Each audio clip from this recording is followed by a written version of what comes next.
आचार्य जी, अब हमारे इस शो का एक बहुत ही पॉपुलर सेगमेंट है, आप यहीं पर बैठे रहिए। इस स्क्रीन पर मैं आपको कुछ तस्वीरें दिखाऊंगा, ये रैपिड फायर है। पहले मैं चाहूंगा जोरदार तालियां हो। मैं थोड़ा सा आगे आऊंगा। अगर बीच में हम लोग हमारी चाय आ जाए तो हमें ज्यादा अच्छा लगे। अभी आपकी चाय आ रही है और प्लीज ले आइए। और ये जो रैपिड फायर राउंड, हमको खड़ा तो नहीं होना, बैठे रहना। आप बैठे रहिए। आपकी मर्जी, अगर आप खड़ा होना चाहें तो खड़े हो सकते हैं, लेकिन आपकी पहले चाय आ रही है। आप तो कुछ भी करवा सकते हैं। शुक्रिया आपका, आभार आपका, आभार। तो यहां पर जब तक आपकी चाय तैयार हो रही है, मैं रैपिड फायर शुरू कर देता हूं। शुरू कर। दिखाइए जरा, हमारा पहला सवाल जो है दिखाइए यहां पर। अब जरा देखिए, बेहतर जनसेवक कौन? राहुल गांधी जी, अखिलेश यादव जी, अरविंद केजरीवाल जी या ममता बनर्जी जी? सभी अपनी अपनी जगह ठीक है।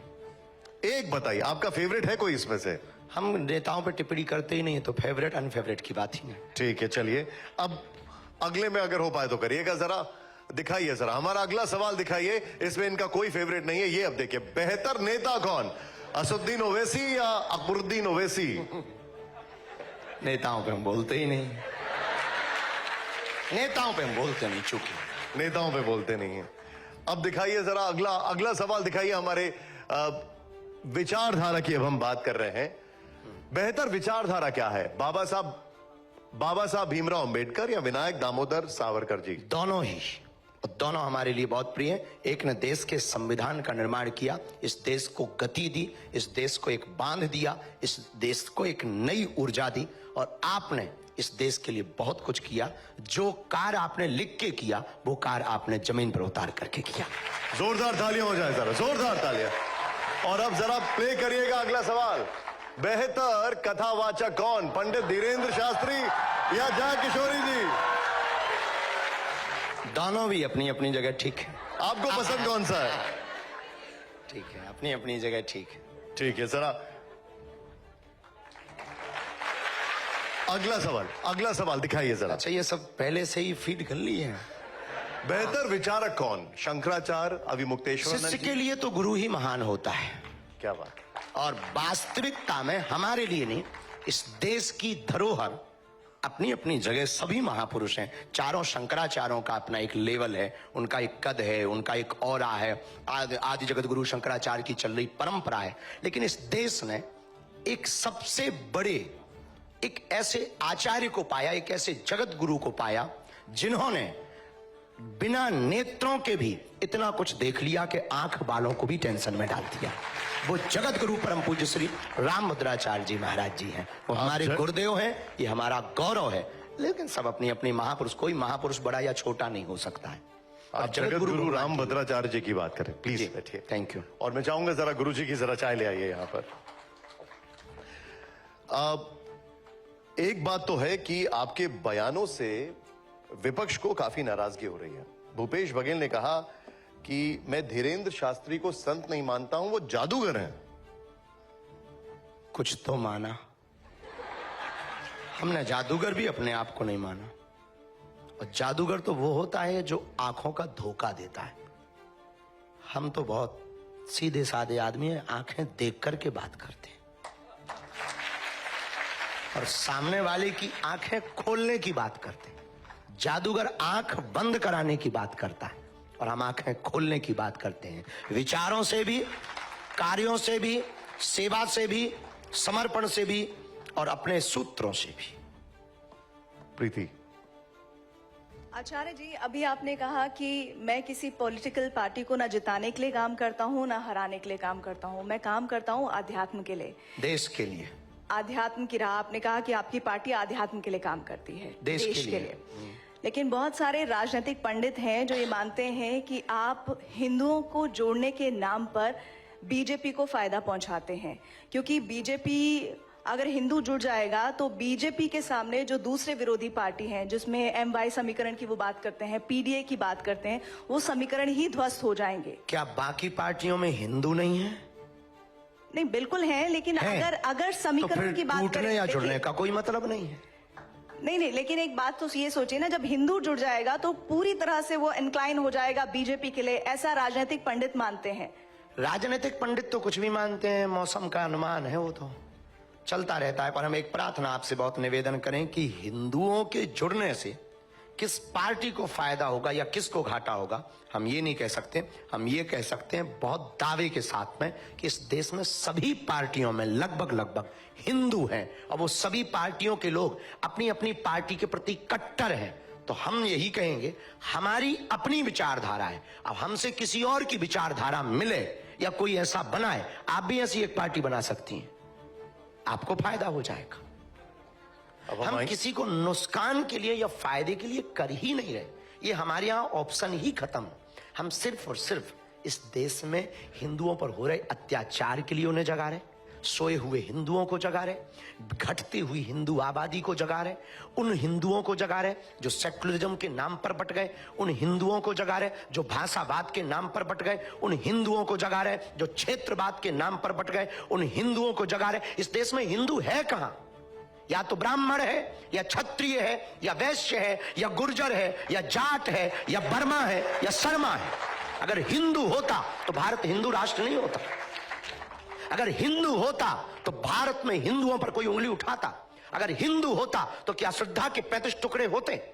हिंदू होता तो क्या कन्हैया लाल दर्जी का मर्डर राजस्थान में होता? हिंदू होता तो क्या पाल घर में संत मारे जाते? हिंदू होता तो हिंदुओं की आस्था का प्रतीक रामायण को जलाया जाता। अगर हिंदू होता तो हिंदुओं के रहते हिंदुओं की पार्टियां हैं इस देश में, गाय माता काटी जाती, बूचड़ खाने जलते। हिंदू होता तो क्या बांग्लादेशी हिंदुओं का दर्द नहीं दिखाई देता? क्या उन्हें वापस नहीं बुला लेता? आज इजराइल क्यों लड़ रहा है? क्योंकि वो अपनी कम्युनिटी को बचाना चाहता है, क्योंकि वो यहूदियों को बचाना चाहता है। और वो 8-8 लाख यहूदियों को एरोप्लेन से ला करके अपने देश में सुरक्षित रखता है। क्या इस देश में रहने वाली हिंदू बांग्लादेशी हिंदुओं को नहीं स्वीकार कर सकते? हिंदू है कहां? हमें तो आप पर भी आता है तरस के आप हो भी कि नहीं, खुद पर तरस आता है कि हम हिंदू हैं कि नहीं। ये दर्द है हमारा। हम 150 करोड़ हिंदुओं की लड़ाई लड़ रहे हैं, अपनी लड़ाई नहीं है। हमें मिलता क्या है? हम कथा करें बहुत अच्छा है, विवादों से मिलेगा क्या? 10 लोग गालियां देते, 20 लोग उल्टा सीधा बोलते, रोज हमारे नाम से 20 वीडियो डाले जाते, हमारे नाम से रोज मुहिम चलाई जाती, मारने की धमकियां दी जाती, हमारे परिवार का निकलना मुश्किल है, माता बाहर नहीं निकल सकती, तरह तरह के पत्थर फेंकते हैं लोग। हमने बिगाड़ा क्या है और किस लिए हम कर रहे हैं? किसके लिए हम जी रहे? क्या श्रद्धा हमारी भर बहन है? क्या हिंदू हमारा भर है? क्या बांग्लादेशी हिंदू केवल हमारे? क्या नेपाल में रहने वाले हिंदू हमारे? मॉरिशस, कंबोडिया, वर्मा, इंडोनेशिया, यहां रहने वाले हिंदू केवल हमारे हिंदू हैं? हम 150 करोड़ हिंदुओं की बात कर रहे हैं। अच्छा खासा हमारा दरबार चल रहा, अच्छी खासी हम कथा कर रहे हैं, बढ़िया आराम से रहते, 10 बजे जाते, 5 बजे आते, बढ़िया आराम से सोते, 18 घंटे मेहनत करते, रात भर वहां दरबार लगाए रहे, सुबह से चले 3 घंटा आपके पास आए। क्यों आए? कि हिंदुओं तक हमारी आवाज पहुंच जाए। हम पदयात्रा क्यों कर रहे हैं? हम क्यों अभी दिल्ली से वृंदावन तक पदयात्रा लेके जाने वाले हैं? यहां हमें चुनाव लड़ने आना है? ये यहां कोई चुनाव है या बीजेपी यहां खड़ी होने वाली? अभी तो नहीं है यूपी में चुनाव, पर हम यात्रा कर रहे हैं, इस साल कर रहे हैं। किसके लिए कर रहे हैं? हम आंदोलन नहीं, आंदोलित करना चाहते हैं देश को। आज नहीं कल पछताओगे। अगर आज नहीं तुम समझे तो कल पछताओगे। बांग्लादेश में भी हिंदू समृद्ध था, वहां भी पत्रकार थे, वहां भी पुलिस थे, वहां भी आईटी सेल के लोग थे, पर एक एक करके बेटियों को रस्सियों में जकड़कर सड़कों पर लाया गया और नग्न किया गया, मकान जलाए गए, पत्रकारिता धरी रह गई, पुलिसवादी धरी रह गई, धन धरा रह गया, कोई नहीं बचा पाया। कल के दिन तुम भी यहां पछताओगे अगर जागोगे नहीं। बस हमारी ये लड़ाई है, हमारी कोई लड़ाई नहीं। हम किसी पार्टी के नहीं, और हमें मिलेगा भी क्या पार्टी से, और मिल भी क्या रहा? हम इस देश के हैं, हम इस देश के नहीं 150 करोड़ हिंदुओं के हैं। अब किसी को बुरा लगता तो लगे। हम राहुल गांधी को भी मानते, हम लालू को भी मानते, हम अखिलेश यादव को भी मानते, हम मायावती को भी मानते, हम ममता को भी मानते। इस देश की जितनी पार्टियां हैं वो हमारी हैं, क्योंकि हम इस देश के निवासी, हम इस देश में रहने वाले। हमें क्या लेना देना कौन आए कौन जाए?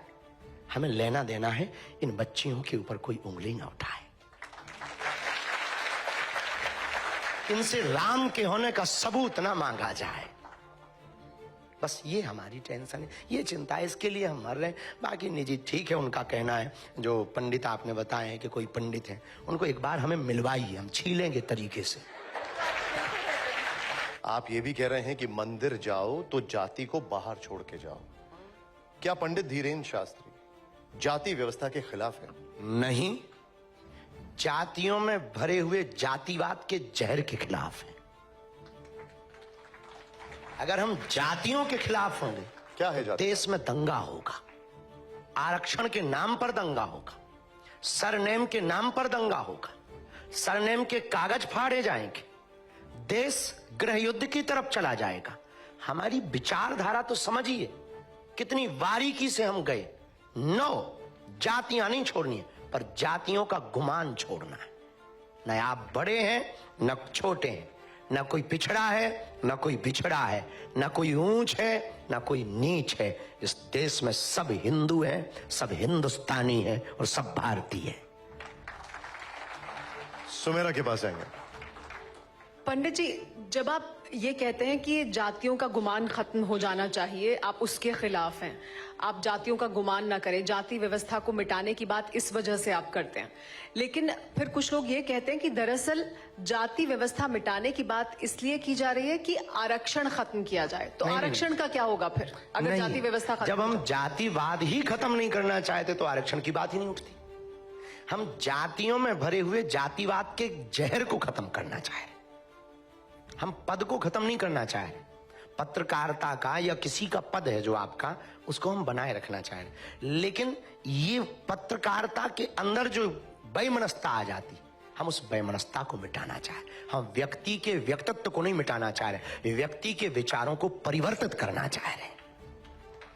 तो विचारों की क्रांति एक अलग होती है, हम तलवारों की क्रांति नहीं कर सकते ना, सनातन वाले आदमी, इसलिए हम विचारों की क्रांति पे भरोसा करते हैं। अब एक बड़ा महत्वपूर्ण सवाल है गुरुजी, वो यहाँ कौन है? नाच हो रहा ठटरी के, नक कटा ठटरी के। शंकराचार्य अविमुक्तेश्वरानंद को आपसे इतना प्रेम क्यों है? हमसे बहुत लोगों को प्रेम है। एक हम ही हैं, वो हमारे शंकराचार्य। उनकी तो गालियां भी हमारे लिए आशीर्वाद है,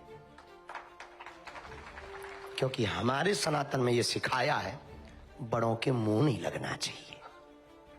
तो हम मुंह नहीं लग सकते ना, बाकी कोई और होगा तो बताएंगे। दीदी आचार्य जी, आपका एक बयान रहा जो काफी फेमस रहा, सुर्खियों में रहा, जब आपने बालासोर रेल हादसा हुआ था, 300 लोग उसमें मर गए थे, उस वक्त दिया था कि राष्ट्र हित के लिए, विश्व हित के लिए आपको संकेत मिल जाता है कि हादसा होने वाला है। अभी म्यांमार और थाईलैंड में भूकंप आया पिछले। जी जी, तो अगर आपको संकेत था तो आगाह किया जा सकता था। हमने उस बयान को, ठीक है, लोगों ने इस प्रकार से भी देखा। हम आपको पहली बात ये बता दें, हम भगवान नहीं है, हम एक साधारण सनातन सिपाही। प्रारंभ में ही हमने आपको जवाब दिया। दूसरी बात, अपनी उस बात पर ही हम आपको एक बात जोड़ी जाननी चाहिए, जो पूरी बात लोगों तक नहीं पहुंची, उतनी एक अलग पहुंची। जानना एक अलग विषय है, पलटना एक अलग विषय है। और कहीं पर भी देश में, कहीं विश्व में कुछ ना कुछ तो चल रहा है, ये तो तय है। हमारे पास ऐसी कोई शक्ति नहीं है कि वो हमें कान में बताती हो या सामने खड़े होके। हमें तो इंट्यूशन मिलते हैं, अनुभव होते हैं, सांकेतिक अनुभव होते हैं। उन अनुभवों के आधार पर कोई जिज्ञासा रखता है, उनके उत्तर, जो गद्दी की हमारी परंपरा है दादा गुरुजी के समय की, हम उनको उत्तर दे देते हैं।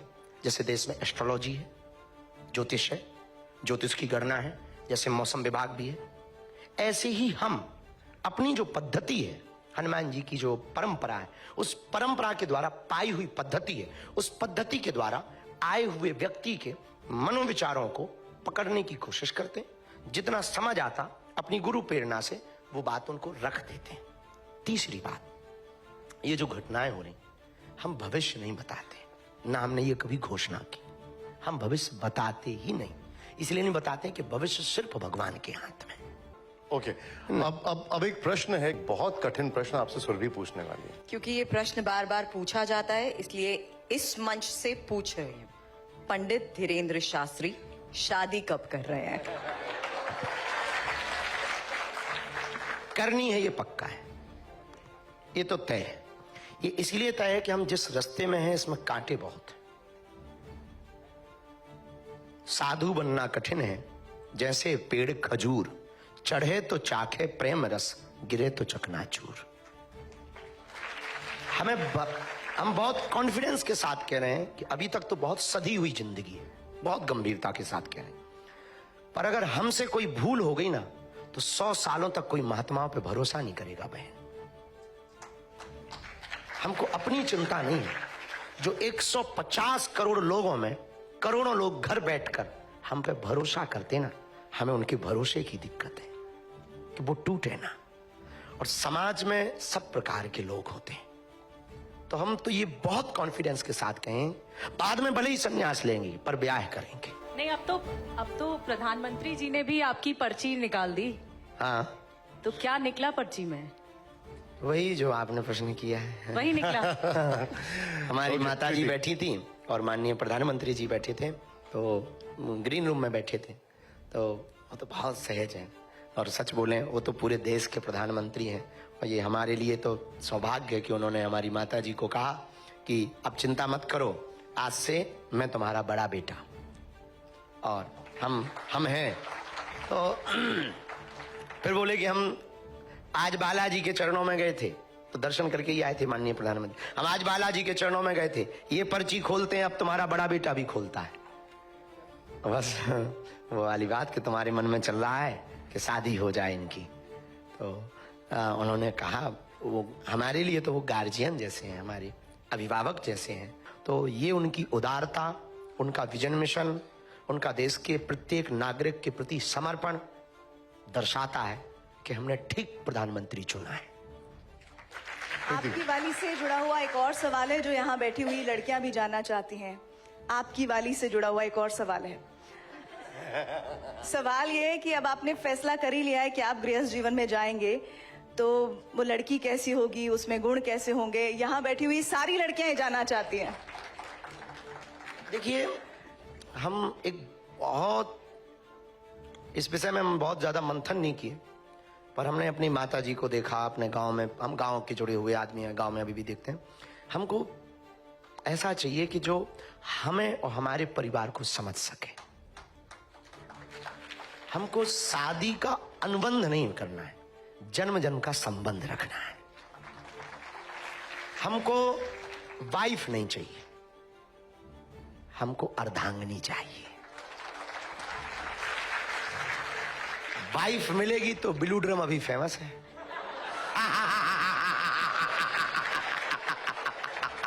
आप भी लगता है रील बहुत देखते हैं। सबको अपनी अपनी दिखती है साहब। ठटरी के बारे तो फिर सीटी बजा रहा हूं नक्कटा। आज का खा के आओ मुंह सर चंद। बहुत प्यार हो, सॉरी। आचार्य जी, आपको जल्दी है, मुझे पता लगा है, सुरभि जल्दी से लेकिन क्योंकि आज हम इतना जान पा रहे हैं तो बस एक बात और बता दीजिए, लड़कियों के प्रपोजल किस तरीके से आते हैं? कुछ तो साफ तौर पर ये कहती हैं, चिट्ठियां भी भेजती हैं, हमें पता है, कुछ तो ये प्राणनाथ तक बोल देती हैं। बहुत हुई है। एक तो 40-42 साल की आंटी आई, वो बोली हम तलाक दिया है, शादीशुदा। तो हमने कहा कि क्यों दी? तो कहती हैं कि अब आप ये बताओ कि हमें स्वीकार कब करोगे? तो हम कहा बहन जी, बहन जी मत बोलो। अरे हम कहा बहन जी ने बोलो, आंटी बोले। अब और भड़क गई वो, बोले आपको ना क्या क्या बोला। फिर पुलिस को बुलाना पड़ा। फिर वो चूंकि शायद उनका विदेशी पासपोर्ट था, पुलिस आई, फिर बड़ी मुश्किल से। एक ये हमारे साथ बहुत खतरा हुआ। अब हम आपसे एक रैपिड फायर राउंड और करने वाले हैं, वो आखिरी है, लेकिन उससे पहले एक छोटा सा सवाल और ये सबको यहाँ पर जानना चाहते हैं। जब धीरेन शास्त्री जी कहते हैं कि जाति खत्म होनी चाहिए, तो क्या पंडित धीरेन शास्त्री एक मिसाल पेश करेंगे कि लड़की ये लोग चाहते हैं कि आप चाहते हैं? इन लोगों के चेहरे देख के नहीं पता लग रहा है। हाँ, क्या आप एक मिसाल पेश करेंगे कि लड़की गैर ब्राह्मण हो, किसी अन्य जाति की हो, ताकि समाज में बेहतर संदेश जाए, रोटी और बेटी का रिश्ता मजबूत? देखिए, एक बात हम इस पे बहुत मजबूती के साथ हम बोलना चाह रहे हैं। इस पे कई लोगों ने हमारे साथ तर्क किया, इस पे बहुत लोगों ने संवाद किया। कि आप विवाह के लिए क्या कहना चाहेंगे।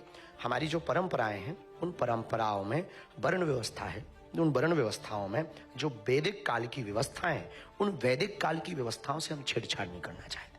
पर प्रेम हो तो फिर ये नहीं देखना है कि वो है कौन। प्रेम में जातियों की परंपरा खत्म हो जाती। जहां प्रेम होता ना वहां ना नेम होता है ना टेम होता है। क्या बात है।